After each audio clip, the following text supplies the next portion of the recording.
Hey folks, Alfred here.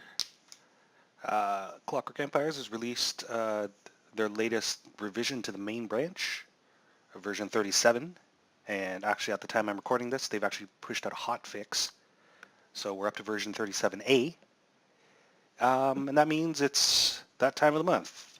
I do my monthly playthrough, so we'll just get right into it. I've started this one in the new Sogwood starting location. I'm just going to skip the tutorials as usual. Ooh, a little bit laggy there.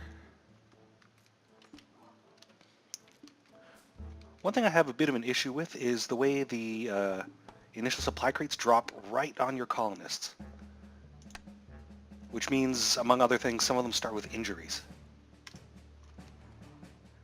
That's a little thing, right? So version 37, once again, saw a whole bunch of stuff. More optimization changes. There are some changes to workshops, guns and ammo, that sort of thing. And also some UI stuff, like the way... Hang on a second here. The way you area select some things to be harvested, that stuff's been seeing some revision. I'll get into those shortly. I think I'll build 2 carpentry workbenches instead of the power saw. That'll leave me room to cram a bed in here.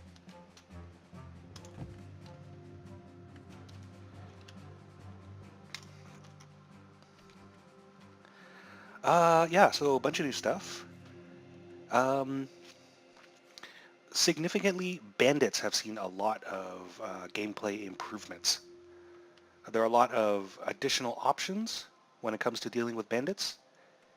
The first time, hopefully we'll see it in the course of gameplay, but the first time you encounter bandits, each bandit spawn is now unique, and they each get a crew name. They're organized into work crews, similar to the way your colonists are organized into work crews. So each of those crews will have a unique name, and you'll be asked to set policy, generally and on a per crew basis, how you intend to deal with the bandits. So options like kill them on sight, leave them alone and hope they don't attack us, that sort of thing. And your decision, your initial decision, will influence their further dealings with you. If they see you as, tough old bastards, what deserve our respect, then they may actually give you things. They may give you random goods, although your colonists aren't too happy about dealing with bandits, and so you may incur a prestige penalty. For instance, another option is that you now when you've killed 50% of an invading bandit wave, they have an increased propensity to flee. So stuff like that. Gaslamp Games has fleshed out bandit interactions. Also, if you're not on the experimental track, colonists now have skills. So we'll open up Clem Ironflood's info pane here. You can see all the things he is currently terrible at. Right? Carpentry, smithing, farming, that sort of thing. But colonists get better at things by doing them. So your cooking squad, is he just idling in here? Yeah, okay. Your cooking squad will gradually get better at cooking. And what that's supposed to mean is that as colonists get better at skills, they will do them faster, which is cool.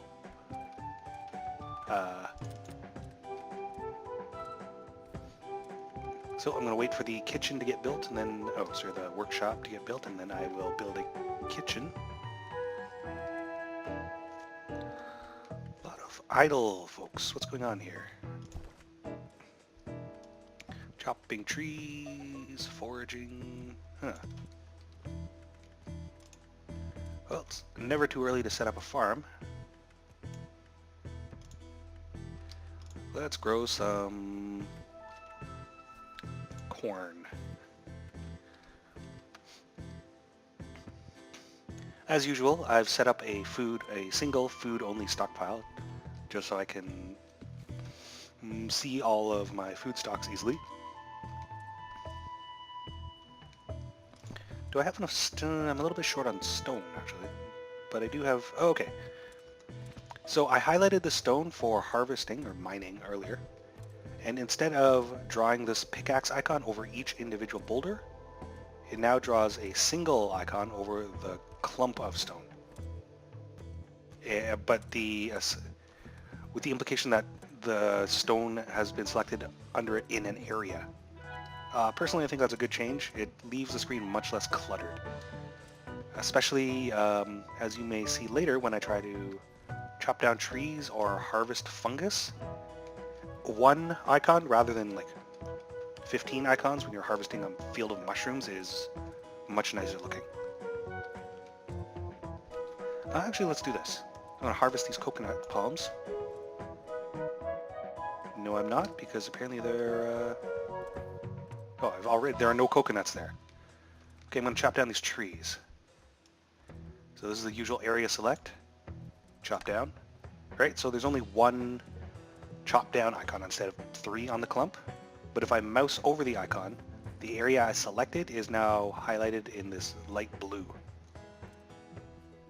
That holds true of any area select harvest function. So that's pretty cool. Okay, let's get some planks going.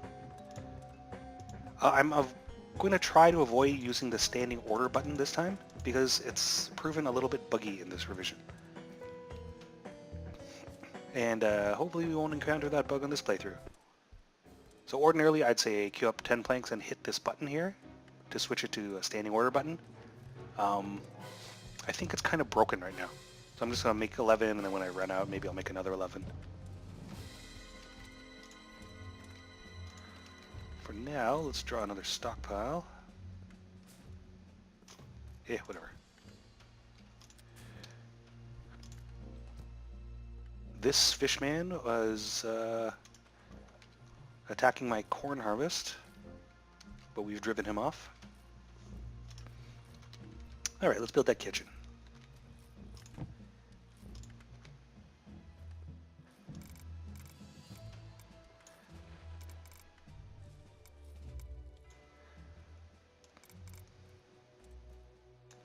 So as we can see, introducing, I believe, revision 36, or possibly in one of the experimental revisions between 36 and 37, drawing out a blueprint no longer gives you the giant blank window with the construction requirements at the bottom.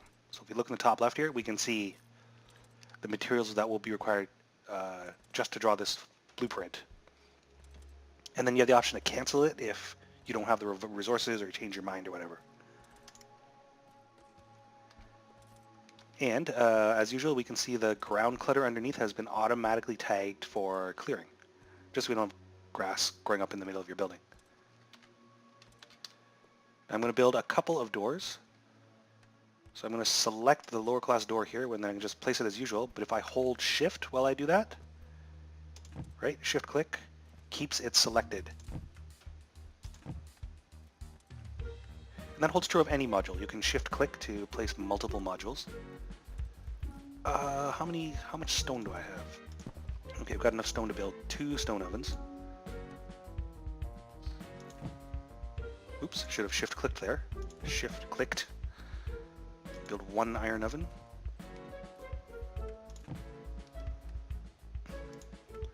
Put a workbench in here. And a bed.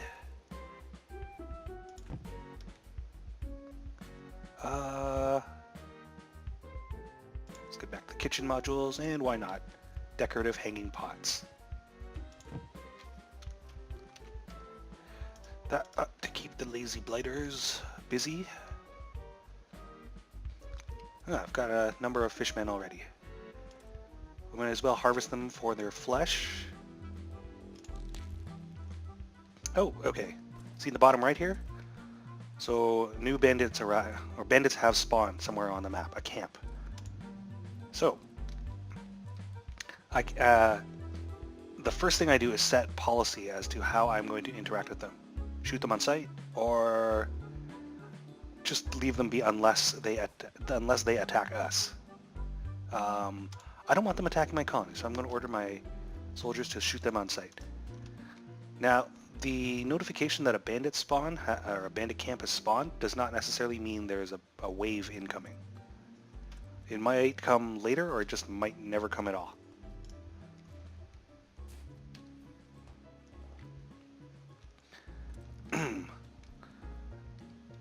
Another change, if you'll recall, 36 introduced the ability to upgrade pistols into revolvers.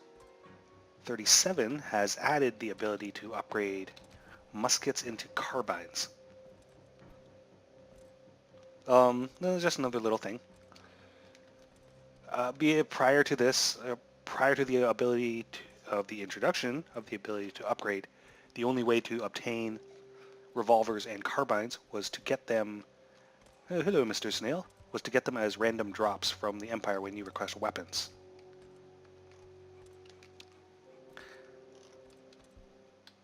We are running worryingly short on food, but oh, actually we've got some fish steaks. I would rather not eat Snail. We'll just leave him be.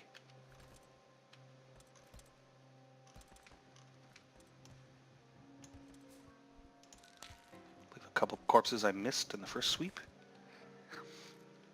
Now, having things die in your fields, most commonly having fishmen die in your cornfields in this case, will cause, might cause claw bulb to grow in the fields, which is bad for a number of reasons, right? The fishmen are probably destroying your crops, for one thing, which means less corn or less food production, but also their bodies will cause claw bulbs to grow there, which generally speaking, promotes madness in your colony. Colonists will actively plant claw bulb there, and normal non-cult colonists will destroy claw bulb as they find it in their regular farming duties. However, destroying claw bulb increases their susceptibility to madness and cultism. So claw bulb is just bad all around.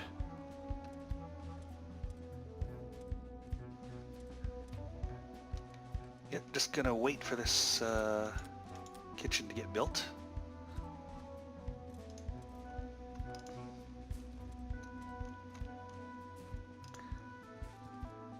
So the idea, getting back to the idea of skills, whoops.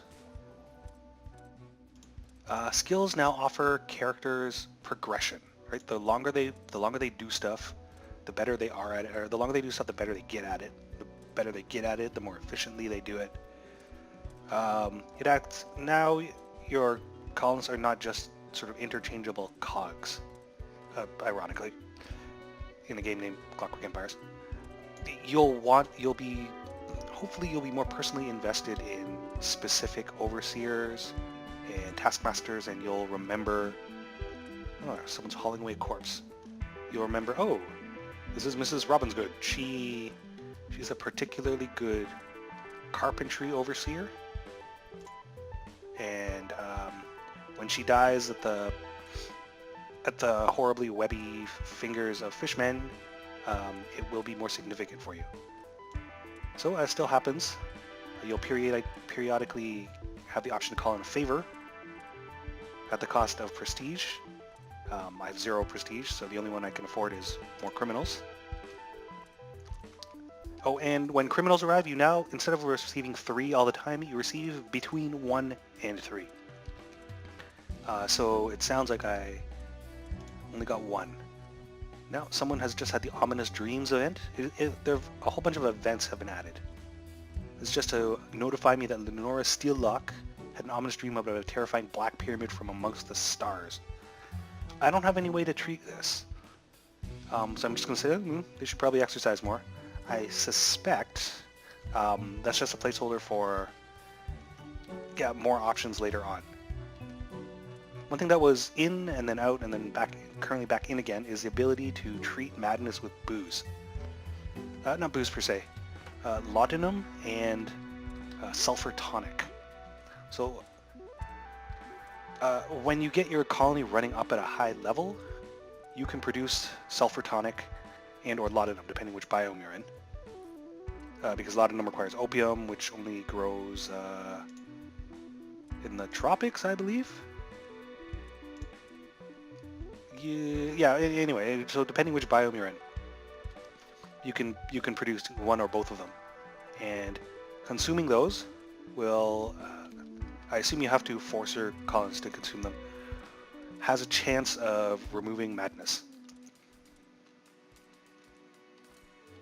So I don't know how accurate that is as to compared to today's modern psychiatric understanding, but that's a very sort of Victorian era understanding of chemicals and mental health.